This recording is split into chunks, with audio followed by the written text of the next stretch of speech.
The hospital room on the fourth floor of Queen Elizabeth Hospital in Hong Kong was quiet, in the particular way that rooms with monitors are quiet, not silent, but filled with the mechanical sounds of machines performing functions the body can no longer perform on its own. It was July 1973, and Bruce Lee had been unconscious for 3 days. Linda sat in the chair beside the bed, holding his hand, having barely left since his admission. The doctors had explained it clearly, if gently. Brain edema, swelling that continued despite every intervention they had tried. The prognosis was a matter of hours, perhaps a day. Brandon and Shannon were with Linda's mother. Brandon was 8, old enough to understand that something was seriously wrong. Shannon was 4 and believed her father was sleeping. The door opened, and a young Cantonese nurse who had been kind to Linda throughout, bringing tea, explaining the doctor's faster explanations in plain English, leaned in with an expression of mild bewilderment. "Mrs. Lee, there is someone in the waiting room asking to see your husband. He says he is a friend from America, Muhammad Ali." Linda looked up. Ali, in Hong Kong. She asked the nurse to bring him in.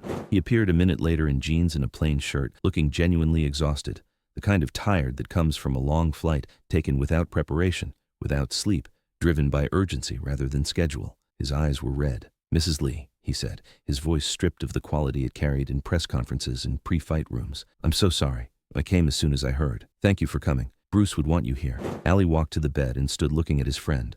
The machines, the tubes, the monitors, all of it made Bruce look smaller than Ali remembered. Bruce Lee was not supposed to look fragile. That was not how Ali's mind held him. How long has he been like this? 3 days. He collapsed at a friend's apartment. They brought him here, but Linda's voice stopped. She could not finish the sentence. Ali pulled a chair to the opposite side of the bed and sat down. He took Bruce's free hand, the one not held by Linda. It was cold. "Bruce, it's Ali, Muhammad. I'm here, brother." The monitors continued their rhythm. No other response. "The doctors say there is no brain activity," Linda said. "They say he is already gone. They want us to turn off the machines, let him go. But I cannot yet. Not while his heart is still beating." "You do what feels right," Ali said. "Don't let anyone pressure you. This is your husband, your choice, your timeline." They sat together in silence. The friendship between Ali and Bruce had been real from the start, beginning with that sparring session in 1966, developing through training and conversation and the particular mutual recognition that happens between two people who are each carrying enormous public identities and find someone who looks past them. They had taught each other things that had nothing to do with fighting. They had seen each other clearly. "He talked about you constantly," Linda said, "about your training sessions, about your conversations, about how similarly you saw the world, both fighting your own battles, both refusing to be limited by what was expected of you." "Bruce was special," Ali said, "not just his skill, his mind, his spirit, his refusal to accept the ceiling anyone tried to put on him. He taught me things I'll never forget, about fighting, about life, about being more than what people see when they look at you." He said the same about you, said you taught him about mental warfare, about using fame as a platform for something larger than yourself. "We taught each other," Ali said. "That's what real friendship is, not one person teaching and the other receiving. Both learning, both growing through the connection." After a while, Ali stood and walked to the window. Hong Kong spread below, the city where Bruce had become famous before America recognized him, before Hollywood accepted him, before the world knew his name. "I'm angry," Ali said, his voice quiet but carrying a specific weight. "Angry that Bruce is dying at 32. I'm 32. We're the same age. Could be me in that bed. Could be him standing here. Life doesn't follow rules, doesn't care about what's fair. Bruce deserved more time, deserved to see his children grow up, deserved to see what his work was going to become. He fought Hollywood for years, fought racism, fought the idea that Asian actors couldn't carry films, couldn't be heroes. And right when everything he worked for is about to be proven right, he's gone." "I feel that every hour," Linda said. "Why him? Why now?" Ali turned back from the window. "Can I have a few minutes alone with him?" Linda nodded and stepped out, pulling the door closed behind her. Ali sat down and took both of Bruce's hands. "Bruce, I don't know if you can hear me. The doctors say you can't, say you're already gone. But I'm going to talk to you anyway. Say what I came here to say." The machines continued their indifferent rhythm. "You changed my life, brother. Not just the fighting, the way you moved through the world, the way you refused to be defined by what anyone else decided you were. You showed me that strength isn't just physical, it's mental, it's spiritual, it's the willingness to be fully and completely yourself without apology. That's rare. That's what I'll miss most. Your refusal to be anything other than exactly who you were." Ali's voice broke. He did not try to compose himself. "I'm going to miss our conversations. The way you'd cut through whatever I was performing and speak directly to the person underneath. Nobody else does that. Nobody else looks past the Ali they've constructed in their head and talks to just Muhammad, just a man trying to figure things out. You always did that. You treated me like a person, not a champion, not a symbol. A person. That's a gift, a real one. He leaned forward, pressing his forehead against Bruce's. I'm making you a promise, right here, right now. I promise I won't let people forget you, won't let your legacy fade, won't let what you stood for be lost. I'll keep telling your story. I'll keep honoring you. That's what I can give you. That's how I'll hold up my end of this friendship. He stayed that way for a long moment. Then he pulled back, kissed Bruce's forehead, and sat still for another moment before standing. Linda was in the hallway. She stood when she saw him. Thank you for that time, Ali said. Of course. What you said about keeping his memory. You don't have to carry that obligation. You have your own life, your own career. I want to, need to. Bruce is part of my story, part of who I became. Honoring him honors that, honors what we had.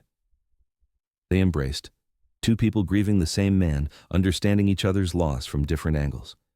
When they separated, Linda told him the doctors wanted to turn off the machines the following day. She had wanted to give people time to say goodbye first. She asked about the funeral. Seattle, July 25th, his family plot at Lakeview Cemetery. Bruce wanted to be buried there, next to where Brandon will be someday, next to where I will be. Family together. I'll be there, Ali said. Nothing would keep me away. They talked for another hour. Linda told him about the last few weeks, Bruce finishing Game of Death, the headaches he had dismissed as stress and exhaustion until they weren't dismissible anymore. Ali told her about their last phone call, 2 months earlier. Bruce had been excited about Enter the Dragon in the particular way he reserved for things he believed in completely. He had talked about Asian actors finally getting real roles, being seen as full human beings rather than supporting parts or stereotypes. Ali had told him how proud he was, how significant the impact would be. He won't get to see it, Linda said. He fought for that his entire career. And right when he's about to see the proof, he's gone. His impact doesn't require him to be present to continue, Ali said. The work he did, the foundation he built, that keeps going, that keeps opening doors. He won. He just won't be here to receive the acknowledgement, but the win is real. That's certain. Ali flew back to Miami that evening. The following day, July 20th, 1973, the machines were turned off. Bruce Lee was pronounced dead from brain edema at 32 years old. The news moved through every television station, every newspaper, every radio program. The world that had only recently begun to understand what it had found in him learned that it was gone. Ali was in the gym when his trainer told him. He had known it was coming. He had sat at the bedside and said goodbye. But knowing and receiving are different experiences, and the news arrived in him differently than he had anticipated. He asked for a minute, walked out to the parking lot, got into his car, and cried. Not performing grief, just feeling it. His friend was dead. The person who had seen him most clearly was gone. The days leading up to the funeral were difficult for Ali to navigate. He tried to train. The speed bag sounded like Bruce's chain punches. The footwork drills recalled Bruce's philosophy. Be like water, adapt, flow. Everything in the gym carried some residue of what Bruce had given him. July 25th was overcast in Seattle, a light drizzle moving through Lakeview Cemetery. Ali flew in that morning and arrived early before the other mourners, wanting time alone. He found the plot on a hillside with a view of the city. The casket was already there, dark wood, simple and clean, the kind of quality without ostentation that had characterized Bruce's aesthetic generally. Ali stood in front of it. I'm here, brother, like I promised, going to honor you publicly now, going to make sure everyone present understands what you meant. The mourners arrived in sequence, family, students, colleagues. Steve McQueen came quietly, jaw set. James Coburn arrived with reddened eyes. Chuck Norris was silent. Linda came with the children, Brandon in a dark suit, Shannon being carried, not fully understanding the occasion. The pallbearers assembled. The minister began. The standard words of a funeral service felt inadequate to the room. James Coburn spoke about Bruce's dedication and his refusal to accept artificial limits. Steve McQueen spoke about being treated like Steve rather than a movie star, about how rarely that happened and how much it had mattered. Chuck Norris spoke about learning and growth and the particular quality Bruce had as a teacher. Then Ali stepped forward. The crowd had not expected this. A murmur of recognition moved through the gathering. Ali stood beside the casket with one hand resting on the wood and took a moment before speaking. When he did, his voice carried none of its public register, No performance, no projection, just a man at a graveside. Bruce Lee was my friend, my real friend.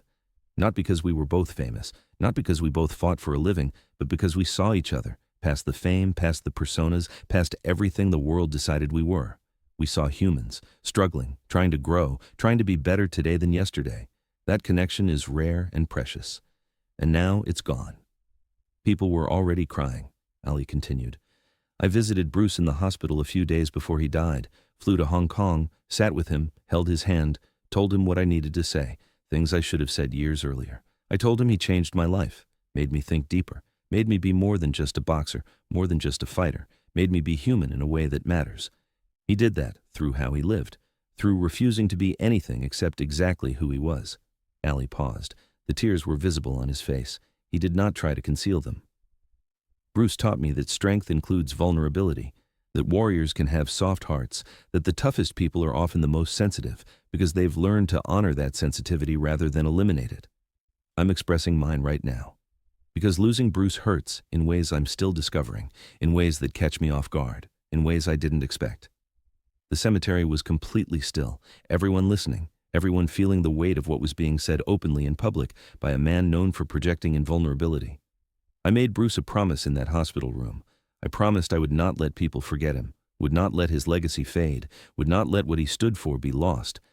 I'm keeping that promise starting now, starting here. Bruce Lee was real. He was important. He changed martial arts. He changed film. He changed how the world sees Asian people. He changed me. He changed everyone he touched. That is legacy. That is what lasts.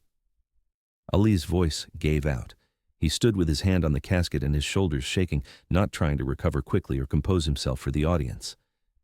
Steve McQueen rose and walked over, placing a hand on Ali's shoulder.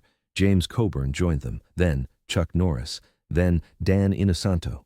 The people Bruce had changed, holding each other up at his grave. Linda was crying without restraint. Brandon understood enough to cry alongside her. Shannon looked around at the adults, confused by what she was seeing. When Ali was able to continue, his voice was quieter than before. Bruce, wherever you are, know that you mattered. Know that you changed things. Know that your life carried real meaning and will go on carrying it. You're not gone, not entirely. You live in what you taught us, in who you made us become, in the doors you opened and refused to close behind you. That's eternal. That's what I came here to say. He returned to his place. The service moved toward its conclusion. More prayers, final words, and then the pallbearers lifted the casket and carried it to the grave. It was lowered slowly. Linda threw in the first handful of earth, then Brandon, then Shannon, guided by her Uncle Robert, then Steve, James, Chuck, Dan, and the others, each person completing the physical act of farewell in the only way left available. Ali waited until everyone else had stepped back. He walked to the edge of the grave, crouched down, and picked up a handful of earth. He held it for a moment, feeling the weight and the texture of it, then opened his hand and let it fall onto the casket. Rest easy, brother. You earned it. Thank you for everything. I'll keep the promise, always, until the day I join you. The gathering dispersed slowly in the way these things do, people holding each other, reluctant to break the last shared space. Linda found Ali before he left. Thank you for what you said, for being here, for honoring him. I'll honor him forever. Bruce was my brother. Brothers don't forget. He loved you too, she said. Talked about your friendship constantly, about how you saw each other truly. That meant everything to him. If you or the children ever need anything, anything at all, you call me. Bruce's family is my family. That is permanent. They embraced one more time, then Ali walked to his car. He flew back to Miami that afternoon and returned to training for the Norton rematch scheduled for September. The fight happened as planned. Ali won by unanimous decision, avenging the earlier loss. During the post-fight interview, a reporter asked how Ali had maintained his focus and motivation through the grief of losing a close friend. I fought for Bruce, Ali said, my friend who died in July, Bruce Lee. He taught me about discipline, about fighting for something larger than yourself. I dedicated this fight to his memory. Every punch I threw, every round I won, that was for Bruce. This victory belongs to him as much as it does to me. The reporter pressed. You dedicated the fight to Bruce Lee? He was my friend, my brother. He died too young. But his spirit, his teachings, those are eternal. I carry them into the ring, into everything. That's how I honor him, by being better because I knew him, by living the lessons he taught, by refusing to forget. The interview circulated widely. People who had known little about Bruce beyond his film work became curious about the man behind the friendship, about why Muhammad Ali, the most recognized athlete in the world, spoke about this martial artist with such plain and unconditional love. The conversation sent people toward Bruce's films, his philosophy, his interviews, the body of work he had spent his life building. Enter the Dragon released in August of that year and became a global phenomenon. It proved everything Bruce had argued for over the course of his career, that Asian actors could carry films, that martial arts could drive serious cinema, that audiences would respond. He had been right about all of it and was not alive to see the confirmation. Ali watched the film in a theater in Miami and cried through most of it. His friend was on screen, moving, fighting, fully present, in a way he no longer was anywhere else. After the screening, Ali spoke to reporters waiting outside. Bruce Lee was a visionary. He knew this film would change things. He was right. Even in death, he is changing the world. That is what real power looks like. That is what real legacy means. The years passed, then the decades. Ali kept the promise. Every interview that touched on martial arts included Bruce. Every conversation about fighting legacy honored him. Every opportunity to remind the public of what Bruce had contributed was taken. The commitment never became routine or perfunctory. It remained what it had been from the beginning, personal, specific, and genuine. When Ali died in 2016, 43 years after Bruce, one of his final requests was that Bruce be mentioned at his memorial, that their friendship be acknowledged, that the promise be honored one final time in front of people gathered to honor Ali. The request was fulfilled. Linda made sure Brandon and Shannon knew the full account, not just that their father had been famous, but that he had been genuinely loved by people who proved it through action. That Muhammad Ali had flown to Hong Kong to sit at his bedside, that he had wept at the funeral in front of hundreds of people and not looked away from that grief, that he had spoken Bruce's name into every public conversation available to him for 43 years because he said he would, and he meant it. The story of Ali's last visit to Bruce, the hospital room in Hong Kong, the bedside promise, the funeral in Seattle, the decades of public remembrance that followed, became part of both their legacies. Not because it was dramatic, though it was, and not because it involved two of the most recognized figures of the 20th century, though it did, but because it demonstrated something about friendship that most public accounts of famous people do not. It showed what it looks like when someone says they will show up and then shows up, consistently, for 40 years, without fanfare or obligation or anything to gain.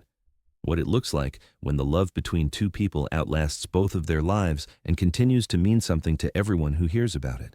Ali loved Bruce Lee and proved it in the only way that proof is ever actually established, not through words alone, but through the accumulated weight of repeated action over a very long time.